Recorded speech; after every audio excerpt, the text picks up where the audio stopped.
Buenas noches, los saludamos con mucho gusto. Raúl Sánchez Carrillo, mi compañero, su servidor Félix Fuentes. Y bueno, ¿qué les platico? Que hay barruntos, y vamos a dejarlo en eso, de que se acaba el dedazo en la política.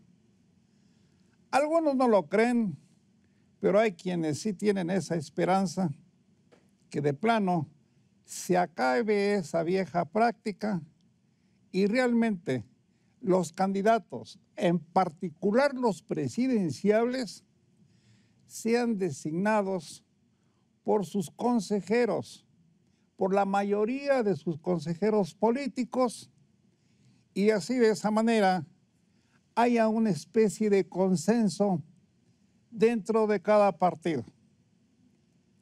Los partidos en anunciar esto fueron el PRI y el PRD.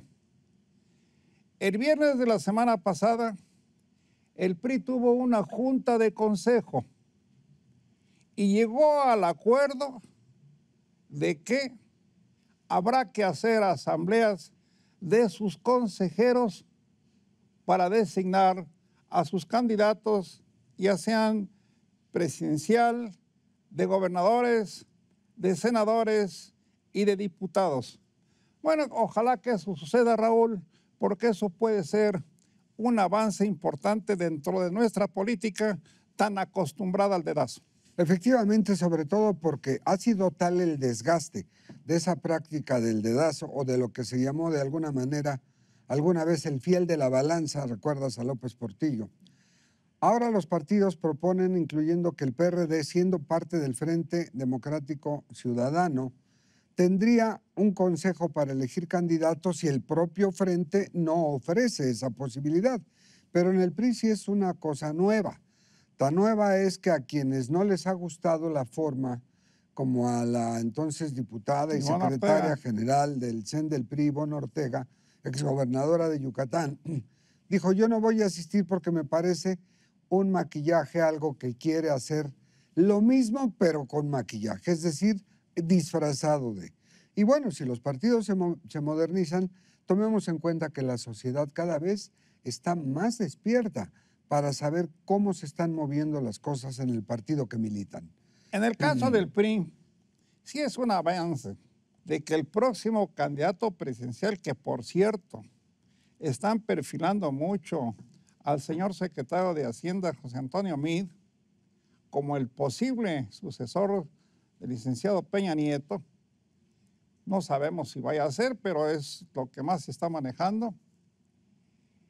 Están diciendo, como lo dijo la señora Ivonne, que a lo mejor es un maquillaje, que seguramente van a recibir señales de quien manda en este país y que todos, como uno solo, se van a pronunciar por quien se les diga. Pues es probable que suceda, pero no deja de ser un avance, de que por lo menos se empiece a hacer un juego político y se empiece a tomar en cuenta a los consejeros, en este caso del PRI, para que designen a los que crean que mejor convienen para los puestos de elección popular. Definitivamente, además, el PRI tiene una característica que le ha dado permanencia a pesar de muy fuertes crisis que ha pasado, como después del asesinato de Colosio, donde se fragmentó, donde se revelaron cacicazgos políticos que se acabaron o casi ya no quedan, pero que hoy hace que ese instituto político, de donde han salido varios integrantes para hacer otros partidos, por experiencia o por lo que usted quiera, tiene algo que se llama disciplina de partido, que es la que siempre funciona ante cualquier situación. Y en esta, el tener abierta la posibilidad de que con delegados se elija el procedimiento de elegir al candidato a la posición que sea, toma en cuenta a muchos priistas que estuvieron relegados o ignorados y que han sido rescatados para ser los delegados o integrantes del Consejo Político Nacional. Y que hoy en el mismo partido pueden participar hasta los que no han sido militantes del PRI. Basta con que quieran unirse a ese partido y jugar alguna posición que crean conveniente para que se inscriban Y los tomarán o no los tomarán en cuenta, pero pues esa es parte también de este juego. El PRD, por su parte, como sabemos, también sorpresivamente se unió con su tradicional adversario, con el Partido Acción Nacional, para formar su Frente Democrático. No sabemos cuál vaya a ser la suerte de este Frente Democrático, porque ni siquiera han encontrado a alguien que los encabece. Todavía no se sabe quién lo vaya a dirigir o quién vaya a ser su candidato.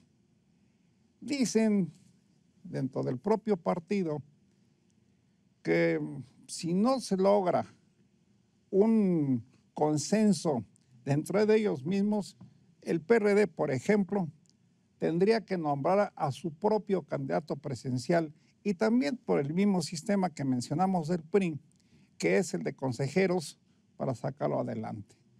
Está muy fracturado ese frente, está muy fracturado el propio PRD.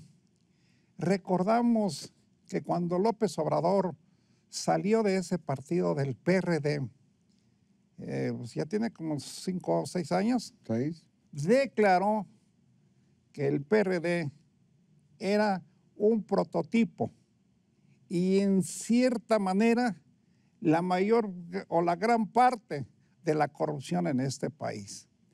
Bueno, quienes viven en la capital de la República o hemos vivido, como es nuestro caso, lo sabemos. Hemos visto, Raúl, a los delegados políticos qué cuevas han convertido, han hecho en cada una de las delegaciones, al grado de que ya se pagaron todas las obras de un trienio y vuelven a aparecer las mismas obras con más presupuesto y las siguen tomando en cuenta como si fueran a hacer obras nuevas. Bueno, entre otras cosas. Nuevos proyectos, sí. Y además, en el caso del PRD están urgiendo renovar la presidencia, el comité ejecutivo, que Alejandra Barrales ya haya cerrado próximamente con estas elecciones un capítulo. Pero como bien dices, Félix, lo que se ha visto en el PRD en las delegaciones políticas ha sido las cuevas, sí, de Alibaba, pero como sucursales o como franquicia, ¿no?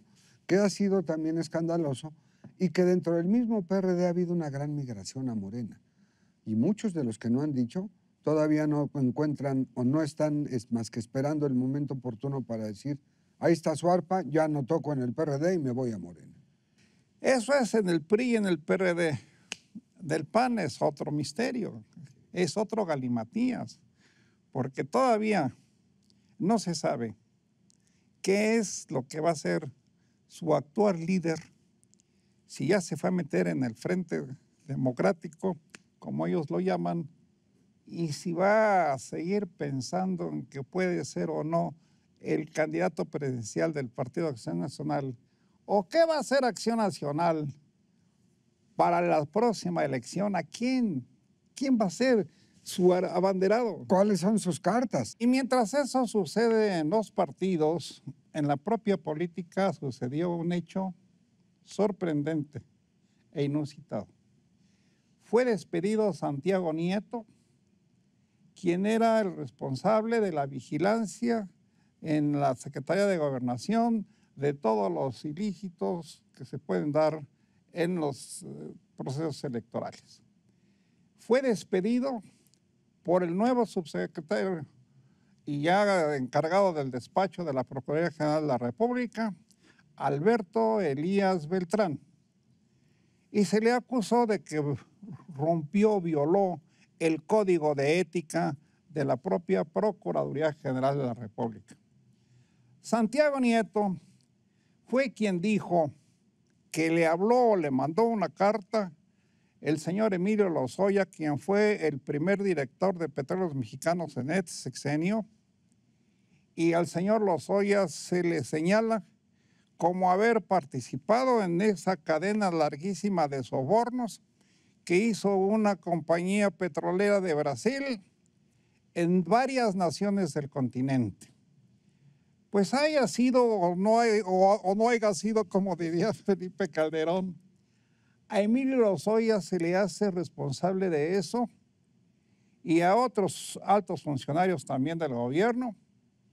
Y el señor Santiago Nieto por lo pronto está fuera y están exigiendo, por ejemplo, López Obrador, el Frente Democrático y otras organizaciones, varias organizaciones civiles, que sea reinstalado el señor Santiago Nieto en su puesto, porque lo único que hizo fue revelar lo que por escrito le dijo el señor Emilio Lozoya. Este es un asunto que va para largo. Y recordamos que cuando se supo por primera vez que había funcionarios del gobierno mexicano metidos en ese asunto, se dijo que tendrían que pasar 5 años para que se conociera quién eran los responsables, porque la Procuraduría General de la República, háganme favor, necesitaba de 5 años para hacer la investigación. Pues ojalá que se apure, porque el agua ya le llega al cuello a muchos exfuncionarios y se pueden quedar ahogados en ese mare magnum que está sucediendo. Efectivamente, y sobre todo porque la Fiscalía Especial para Delitos Electorales, de la que fue separado Nieto, precisamente ayer en el Senado, se habló de la necesidad, como bien señalas, de restituir al titular. Y lo de la carta de Lozoya, en donde dice el propio Nieto que fue presionado, resulta de que tendrá que esclarecerse porque la suspensión es por haber violado la secrecía de la investigación. Pues ahí tenemos un escándalo para rato que puede durar años, Raúl, porque esto no se va a acabar pronto. Por lo pronto, muchas gracias por su atención. Estaremos con ustedes en la próxima, hablándoles de este y otros temas, Raúl. Absolutamente, así es. Gracias por sus cartas y por sus comentarios. Nos vemos la próxima semana aquí, Entre Reporteros. Muy buenas noches.